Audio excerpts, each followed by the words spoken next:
Gloria a Dios. Dice la palabra de Dios de la manera siguiente. Primera de Samuel 16:14.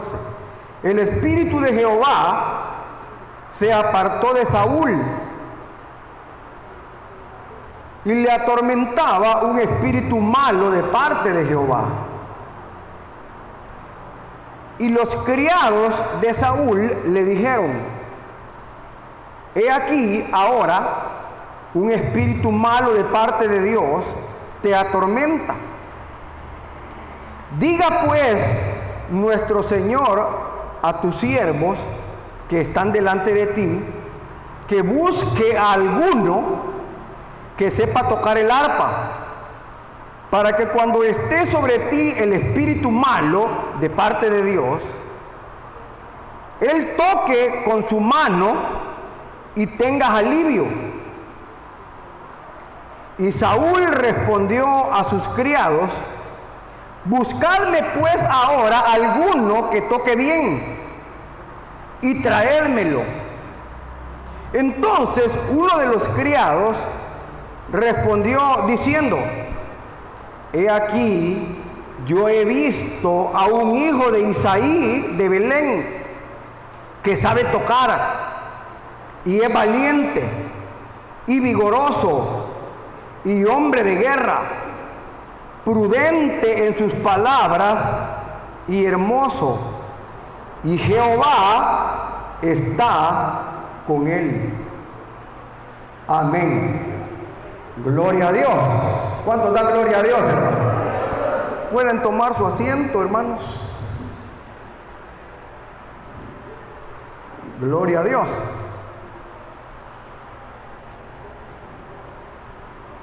Hermanos, esta tarde vamos a hablar acerca, como tema, la obediencia mantiene la presencia de Dios en nuestra vida. Oiga, hermano, la obediencia mantiene la presencia de Dios en nuestra vida. Hermano, el pueblo de Israel quería ser como las demás naciones y pidieron un rey. Usted se recuerda, hermanos, que el pueblo de Dios, el pueblo de Israel, cuando salió, hermano, de la esclavitud de Egipto, que fue sacado por Moisés, y luego, hermanos, Dios por medio de Josué los introdujo en la tierra prometida, y era Josué, hermano, el que era el líder en esos momentos, pero él no era un rey, él solamente era un instrumento que Dios usó para poder entregar, hermano, al pueblo la tierra. Pero resulta, hermanos, que Israel miraba que todas las demás naciones tenían rey. Y ellos dijeron: queremos tener un rey como las demás naciones, dijeron ellos. Hermano, eso que el pueblo pidió, a Dios le dolió. Porque, hermano, ellos tenían, hermano, a Dios como su rey. Pero ellos querían tener un rey humano. Y ellos dijeron: queremos ser como las demás naciones y queremos un rey, dijeron ellos. Y viene Dios, hermano, y les da un rey. Pero aquí hay algo interesante, hermano. Que esa no fue, hermano, en primer lugar la voluntad de Dios, pero lo permitió. Oiga. Entonces Dios, hermano, le da un rey, al primer rey de Israel, que se llamaba Saúl.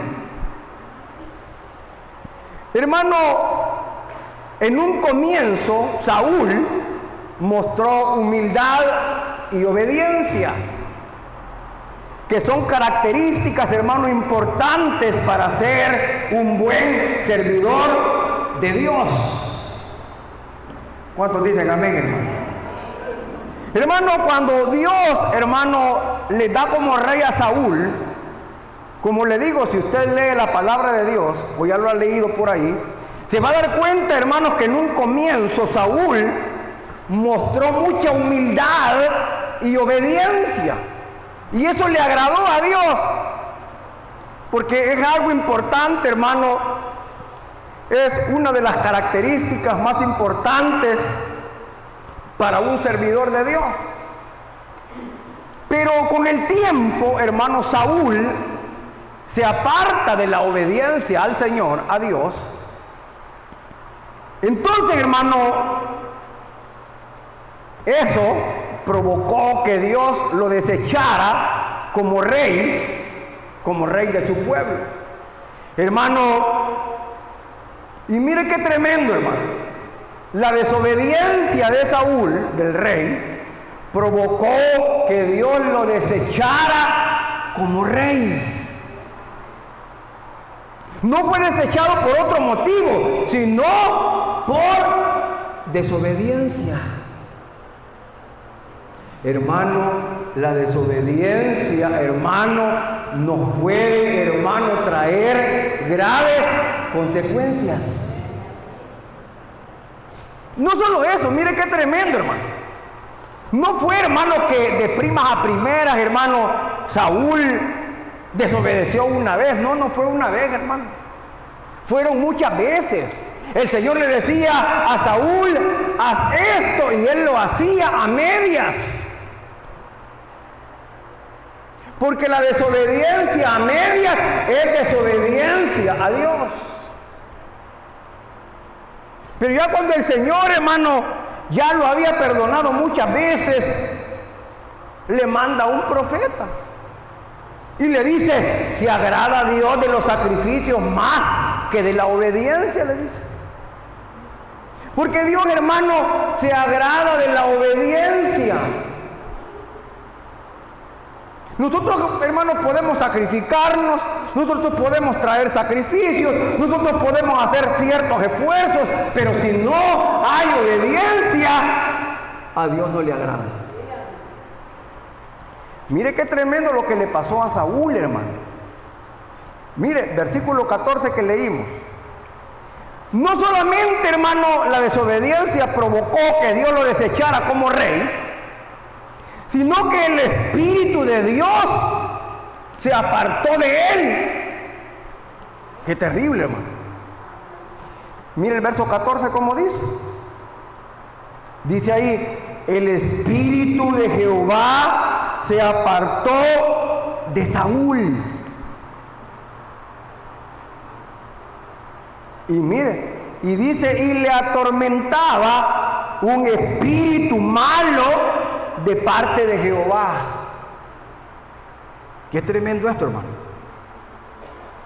Saúl había perdido, hermano, la cobertura de Dios a causa de su desobediencia.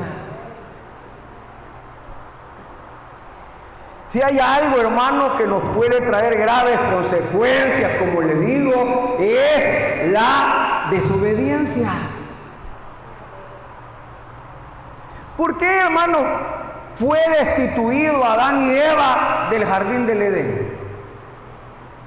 No fue otra cosa. Solamente porque no quisieron oír la voz de Dios y oyeron la voz de Satanás. Dios les había dicho: de todo árbol pueden comer, solo ese que está ahí déjenmelo tranquilo, no, ahí déjenlo, nada les está haciendo, ahí está. Mire, ese árbol no es que se equivocara, porque no estaba en medio del huerto aparte, así que no es que estaba revuelto con otro, no, estaba bien, se notaba cuál era, pues. Mire, ese no me lo vayan a tocar. ¿Qué les costaba, hermano?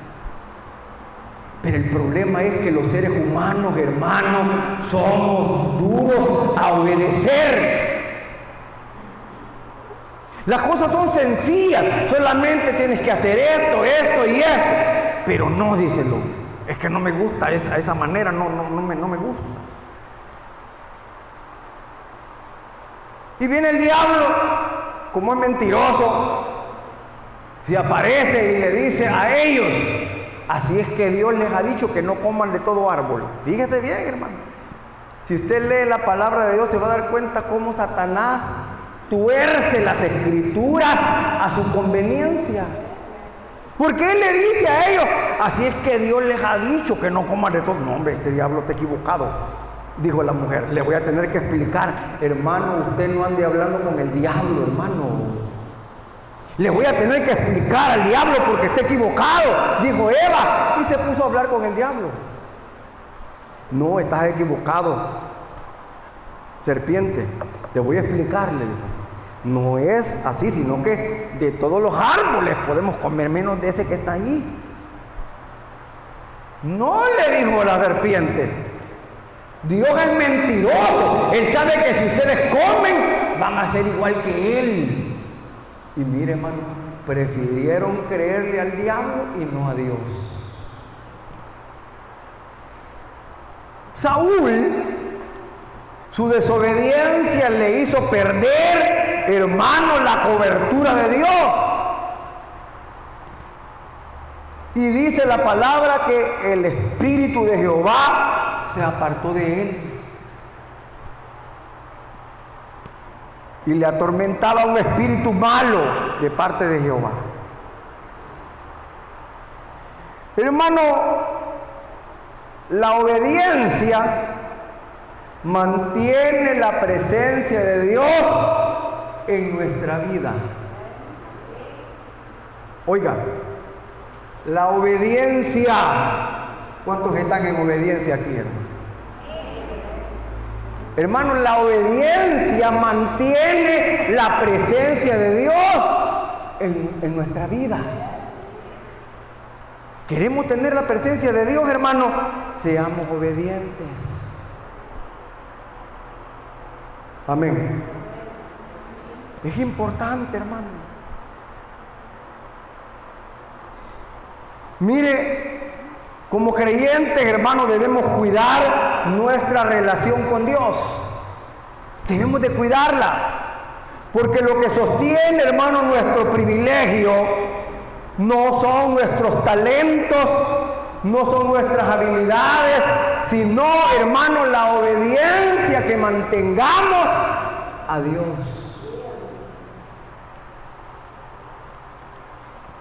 Aquí hay una parte, hermano, que es importante entenderla bien. Dice, le atormentaba un espíritu malo de parte de Jehová, dice ahí. El espíritu malo que atormentaba a Saúl era consecuencia de haberse apartado de Dios. Amén, hermano. Fíjese que es interesante esto, hermano. Hermanos, nosotros sin la presencia de Dios estamos desprotegidos.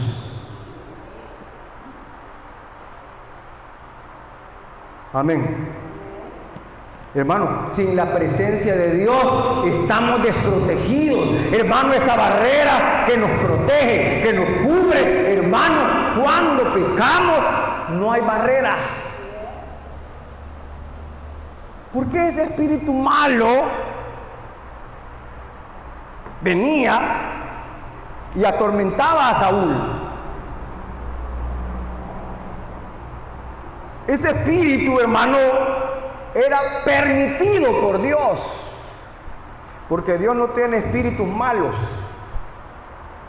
Es Satanás que a veces Dios le permite que actúe, pero ese espíritu no era de Dios. Este pasaje, hermano, al examinarlo en los originales de Hebreos, no está bien traducido al español, ese es el detalle. Porque no hay ningún espíritu malo de parte de Dios. El espíritu malo está, hermano, la luz no tiene nada que ver con las tinieblas. Dios no tiene nada que ver con Satanás. Una cosa es que Él lo permita, igual que permitió que tocara a Job, pero Él lo permitió con un propósito. Pero veamos, Esto, hermano, nos muestra que cuando nos alejamos de Dios y no permitimos, hermano, que el Espíritu Santo guíe nuestra vida, le abrimos la puerta a influencias negativas en nuestra vida.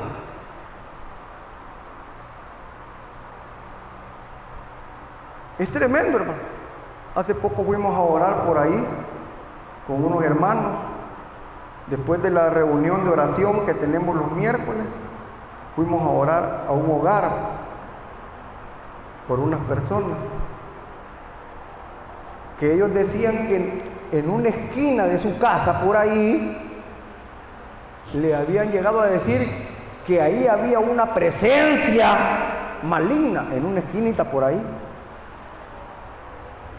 Y la hermana que estaba ahí, algo nerviosa, decía, ahí en ese pedacito de ahí, me dijo una hermana que vino y yo por eso siento. Y yo le digo, bueno, le digo yo, usted es hija de Dios, sí, y usted tiene el Espíritu Santo de Dios, sí, o sea, usted tiene la cobertura de Dios, sí, ¿y usted cuál es el miedo? Le digo. Aparte de eso, le digo yo, ya agarrando confianza, y fíjese que lo más raro, me dice, que yo ahí oro, me dice. Y entonces le digo, ¿por qué se deja llevar por lo que otro le diga? Le digo yo, si, hermano, el que tiene el Espíritu de Dios, hermano, debe de estar tranquilo, porque Dios está con él. ¿Cuál es el miedo? Si usted anda pateando el cable, como dice, si usted anda viviendo mal, si usted anda viviendo en la mentira, si usted anda viviendo en el rencor, en el odio, si usted anda viviendo mal, entonces sí, aflíjase, porque le puede abrir campo al enemigo. Pero esa es otra cosa, hermano. Mire, dice aquí la Biblia que este Saúl venía un espíritu malo a atormentarlo. ¿Pero por qué? Porque Saúl había, hermano, caído en desobediencia a Dios y no se arrepentía. Iba de mal en peor. Verso 16, miren cómo dice el 16. Nos dice ahí que los siervos de Saúl le sugieren buscar a alguien que toque el arpa para darle descanso al rey. Fíjense que esta parte es bien bonita, hermano. Hermano, la música inspirada puede traer paz. ¿Cuántos se sienten con gozo, hermano, cuando de repente oyen alguna alabanza y no les trae paz, hermano? Ya que sí, qué bonito, ¿verdad? Sí, o sea, la música inspirada trae paz. Y puede ser usada por Dios para calmar el alma. Qué bonito, hermano. En la adoración hay poder. Hermano, la adoración y la música tienen un poder espiritual real. ¿Es real? Hermanos, la música puede traer paz y fortaleza y ministrar a los corazones atribulados. ¿Cuántos dicen amén, hermano? Sí, hermano. Qué bonito. Mire el verso 17. Leamos el 17. Y dice, y Saúl respondió a sus criados, buscadme pues ahora alguno que toque bien y tráiganmelo. Mire qué bonito. Hermano, de aquí para allá vamos a hablar, hermano, de la familia de David. Muy poco, hermano, se habla de la familia de David y de su hogar en Belén de Judá. Pero Tenemos, hermano, que reconocer que mucho de lo que David llegó a hacer cuando ya estuvo como rey, lo aprendió en su casa con su familia. Oiga esto, hermano. Todo lo que David llegó a hacer cuando fue adulto, todo lo aprendió en su casa. Con su familia. Veamos, hermano, qué podemos aprender de la familia de David y de su padre Isaí. Oiga esto. Mire lo que dice el verso 18. Entonces, uno de los criados respondió diciendo: he aquí, yo he visto a un hijo de Isaí de Belén que sabe tocar y es valiente y vigoroso y hombre de guerra, prudente en sus palabras y hermoso, y Jehová está con él, dice ahí. Mire esto, hermano. Qué bonito, hermano, cómo están hablando aquí del hijo de Isaí. Oiga, aquí están hablando, hermano, muy bonito del hijo de Isaí. Es una honra, hermanos, para los padres cuando se habla bien de sus hijos. Ahí estaban, hermanos, hablando muy bonito de un hijo que su papá se llamaba Isaí. Y como le digo, esto es una honra para un padre cuando hablan bien de sus hijos. ¿Cuántos dicen amén? Entonces, hermano, mire cómo dice: yo he visto a un hijo de Isaí en Belén que sabe tocar. Y ahí empieza a dar muchas características. Y el final dice: y Jehová está con él, dice. Hermano, qué bonito que digan así de nuestros hijos, hermano. Que hablen bien. Qué bonito, hermano, cuando se oye que dice: mire, es buen muchacho, buena muchacha, es prudente, trabajador, y además de todo, es educado, y Dios está con él. Qué bonito. Hermano, ¿y dónde aprendió David todo eso que se está hablando de él? ¿Dónde lo aprendió David, hermano?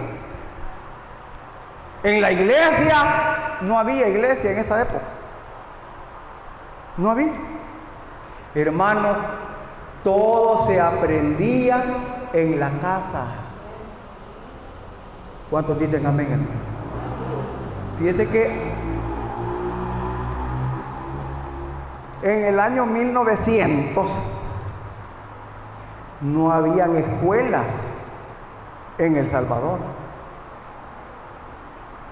Cuando entraron las primeras escuelas, hermano, la gente no quería mandar a sus hijos, estaban acostumbrados a que ellos estuvieran trabajando en la casa. Ahí les enseñaban todo en sus casas. Que algunos no sabían ni leer, pero todo se enseñaba en los hogares. Toda la educación, y si un padre sabía leer, le enseñaba a su hijo. En su casa se enseñaba todo. Aquí vemos, hermano, que este David, todas esas cualidades que vemos de David, que era un buen muchacho, educado, prudente, trabajador, y además de todo Dios estaba con él. No fue en iglesia que lo aprendió, como le digo, no había en iglesia. Todo eso David lo aprendió en su casa, en su familia. Número 1, vamos a ver 3 puntos, hermano. La familia de David nos enseña la importancia de que nuestros hijos aprendan algo útil en la vida. Oiga, la familia de David nos enseña, miren, la importancia de que nuestros hijos aprendan algo útil para la vida. ¿Cuántos dicen amén, hermano? Fíjese bien en esto, hermano. Saúl necesitaba a alguien que tocara para él en el palacio. Es como que si dijeran, necesito a alguien que sea bueno aquí en este caso, David tocaba el arpa. Y mire qué bueno, hermano, hasta dónde lo llevó ese aprendizaje a David, que fue a dar al palacio. O sea, tuvo la oportunidad de estar en el palacio porque había aprendido algo útil. Como le digo, hermano, esa oportunidad estaba disponible para los que supieran tocar y que lo hicieran bien, porque ahí dice la Biblia que David dijo, búsquenme a alguien que toque bien. O sea que era importante, hermano. Eso significa, hermano, que David era un excelente, ¿el qué? Músico. Por eso es que ahí tenemos, mire, ¿cuántos salmos hay, hermano? ¿Cuántos salmos hay? 150, ¿verdad? Vaya, todos esos salmos son alabanzas a Dios. ¿Y David cómo las componía? Él era músico, dice que tocaba bien el arpa. Yo no sé, hermano, cómo va a ser tocar esa cosa, pero debe ser bien bonito, hermano. Arpa. Qué bonito. Pero entonces, ¿qué es lo que podemos ver ahí? Esto quiere decir, hermano, que David, más bien sus padres, seguramente le habían enseñado, porque un niño no va a aprender sin nada, hermano.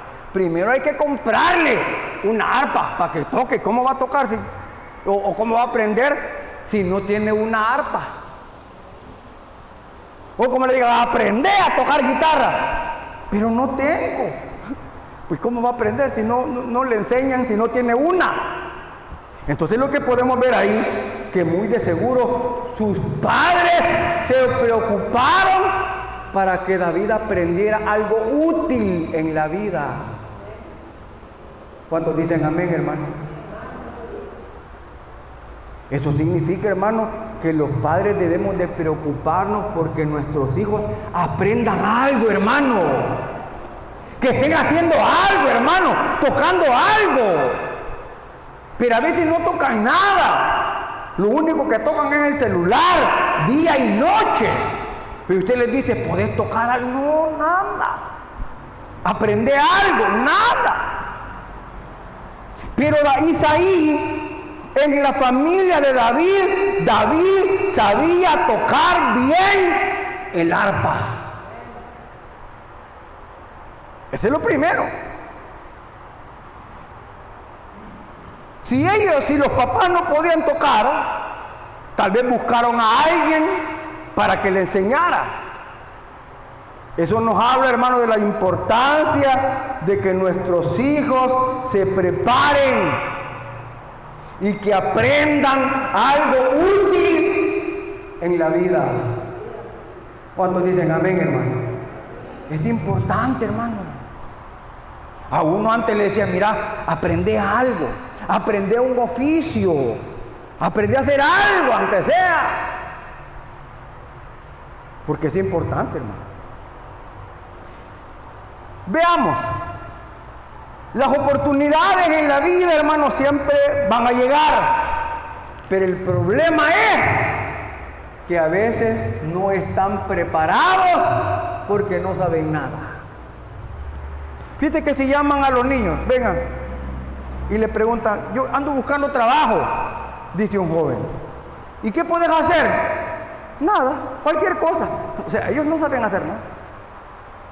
Podés algo que hayas aprendido, no sé, algo. No nada. Solo mándeme a hacer algo y yo voy. O sea, eso es lo único que aprende la gente. Aprenden a que los manden. Pero ese es un detalle, hermano, que la palabra de Dios nos enseña aquí, hermano. Nuestra preocupación debe de hacer como padres que nuestros hijos aprendan algo útil en la vida. ¿Cuántos dicen amén, hermano? Es verdad. Antes, hermano, los padres, a pesar de que eran duros, tenían razón, hermano. Cuenta un pastor, usted ya lo ha de haber oído ahí en las redes, que él dice que cuando él dijo, yo ya no voy a estudiar, quizás dijo, ya no me cabe, después de noveno, no sé si, o bachillerato, dijo, ya no voy a estudiar. Y dijo, bueno, mañana me quedo dormido. ¿Qué, hermano? Ese hombre, el papá de ese muchacho que dijo, bueno, yo ya no voy a ir a estudiar. Bueno, entonces desde mañana en la mañana se levanta temprano a buscar trabajo. Pero aquí haraganes no quiero en esta casa. Y él, cuando él cuenta ese testimonio, él honra a su padre porque sabe que eso le ayudó a aprender y a valorar el trabajo, hermano. Pero no, como ya no voy a estudiar y voy a estar acostado. No, hermano. El día siguiente, allá andaba buscando trabajo. Y hoy es un hombre exitoso, hermano. Entonces, número 2, la familia de David nos enseña que nuestros hijos deben aprender a tener responsabilidades. Imagínense que David, se cree que David, porque aquí todavía no ha matado a Goliat, hermano, aquí no estamos hablando de eso todavía. Hermano, David, que cree que más o menos a esta edad David tenía entre 13, 14 o 15 años, a lo sumo. Pero mire lo que hacía David. En la casa de Isaí, que era el padre de David, todos tenían una responsabilidad dependiendo de la edad. David, dice la Biblia, que cuidaba las ovejas de su padre. Eso es lo que hacía David. David era el pastor de las ovejas de su familia. Él lo cuenta y él dice que él cuidaba las ovejas, andaba allí, les daba buena comida, andaba en todo, hermano. Ese era David. David, a sus 13 años, si usted quiere, 14 o 15, él tenía la responsabilidad de andar cuidando las ovejas. Es que el niño está muy chiquito. ¿Cuántos años tiene? 18. Pero ahorita todavía no puede. Hermano, nosotros mismos estamos criando, por decirlo así, hermanos, personas inútiles. Sinceramente.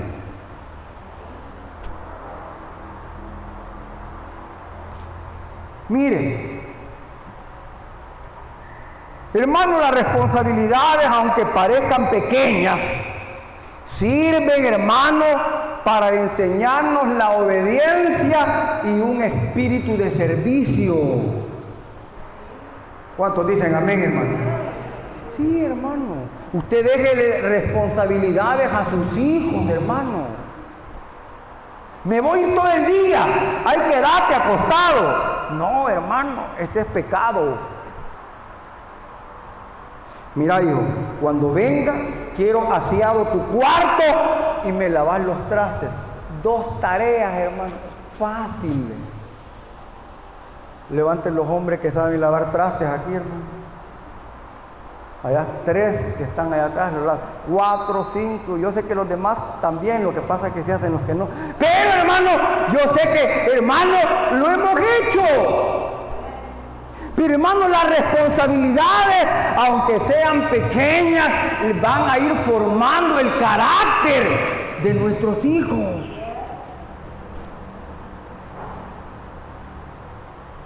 Mi mamá solo tuvo 8 hijos, solo 8. Solo tuvo 8 hijos y los 8 eran varones. Oiga, hermano, 8 varones, ni una hembra.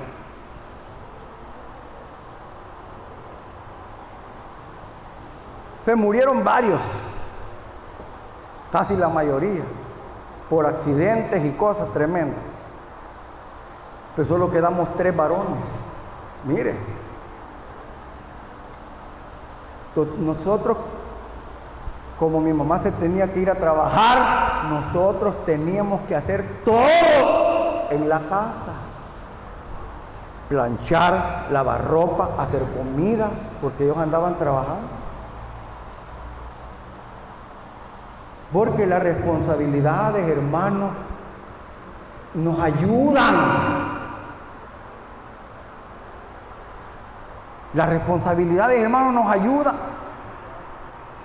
Y mire, como le digo, a través de esas responsabilidades que tenía David, que era el pastor de las ovejas, David aprendió la obediencia. El hermano se levantaba temprano a sacar todas esas ovejas o cabras o lo que sea, a llevárselas de mañana, hermano, a andar con ellas todo el día buscando para alimentarlas. Era un trabajo. Hermano, él aprendió la obediencia, y el que es obediente a sus padres, porque él le obedecía a su padre Isaí, puede obedecer a Dios. Cuando nosotros aprendemos la obediencia en nuestros hogares, somos más fáciles de ser obedientes a Dios. Número 3. La familia de David nos enseña la importancia de la comunión con Dios en nuestros hogares. ¿Quién le enseñó a David, hermano, la comunión con Dios? ¿Quién se le enseñó? En la iglesia no había. Fue en su casa. Ahí dice en la ley, hermano, en Deuteronomio: te sentarás con tus hijos, les hablarás cuando estés en la cama, les hablarás cuando estés en un lugar, en otro, escribirás las tablas en las paredes, en los postes. Hermano, era un borbandeo diario para los hijos. Le hablamos a nuestros hijos, hermano, o ya los dejamos, ay, que vea él cómo hace.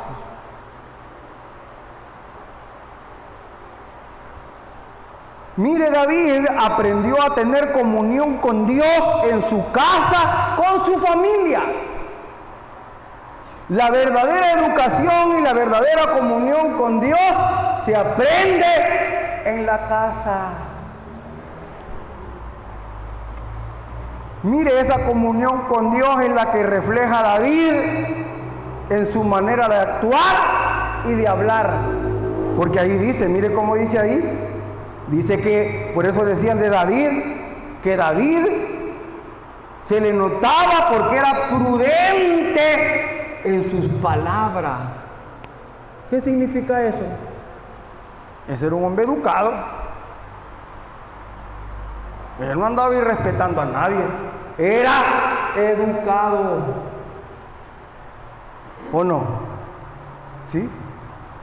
Cuando nuestros hijos, hermanos, viven vidas que agradan a Dios y triunfan y tienen éxito en sus vidas, hermanos, nosotros nos gozamos, hermanos. ¿Cuántos dicen amén, hermano?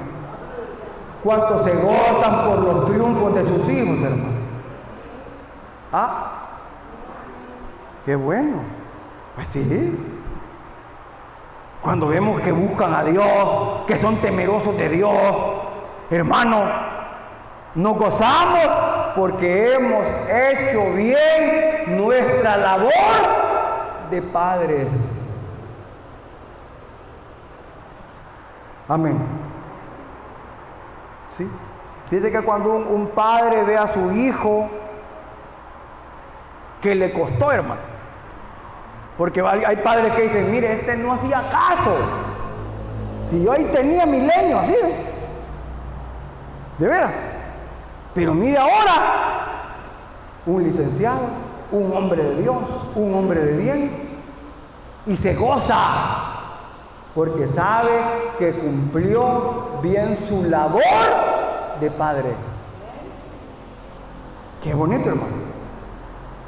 Entonces, hermano, la palabra del Señor nos dice, instruye al niño en su camino, instrúyelo.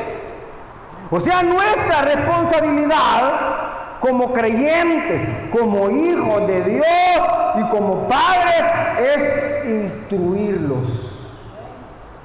No los dejemos, hermano. Ya cuando ya se casan o ya se van a la universidad, pues ya no queda de otra. Pero nosotros no deberíamos dejar a nuestros hijos nunca. Aquí deberían de estar sentados todos. Al menos que algunos ya trabajen, ¿no? Pero de lo contrario, hermano, esa debería ser nuestra responsabilidad. Que nuestros hijos estén a la par de uno. ¿Cuántos dicen amén? Es la verdad. Entonces, hermano, como creyentes debemos cuidar. Lo que podemos ver aquí en este pasaje, hermano, son dos cosas. Y con esto termino. Este contraste. Saúl y David. Uno perdió el favor de Dios por su desobediencia. Y el otro empezó a ser reconocido porque la presencia de Dios estaba con él. Mire qué bonito. Entonces, hermano, ¿qué nos tenemos que llevar en nuestro corazón? Que como creyentes debemos cuidar nuestra comunión con Dios, porque ahí está la victoria para nuestra vida y para nuestra familia. Amén. ¿Cuánto da gloria a Dios, hermano? Hermano, la victoria para nuestra vida está en cuidar nuestra comunión con Dios. Así que, hermano, adelante, hermano, no se detenga, no le preste oídos a lo negativo, sino que seamos obedientes al Señor. Cerremos los ojitos, hermano. Cierre sus ojos y digámosle al Señor, Padre nuestro que estás en los cielos, te damos gracias, Señor, por esta bendición, por esta oportunidad. Te damos gracias por lo bueno que tú eres, Señor. Gracias, Dios, por darnos este privilegio de poder estar aquí, Señor. Dios mío, perdona nuestras faltas, nuestros pecados. Perdona nuestros malos pensamientos. Ten misericordia, Señor. Y ayúdanos. Ayúdanos, Dios. Que tu palabra, Dios, podamos retenerla en nuestra mente y en nuestro corazón. Que podamos, Dios, no dejar caer a tierra tu palabra. Y que estas enseñanzas, Señor, podamos ponerlas por obra, Señor. Por favor, te lo pedimos. En el nombre de Jesús. Gracias, Señor. Gracias, Señor. Gracias, Dios, por esta tarde, Señor.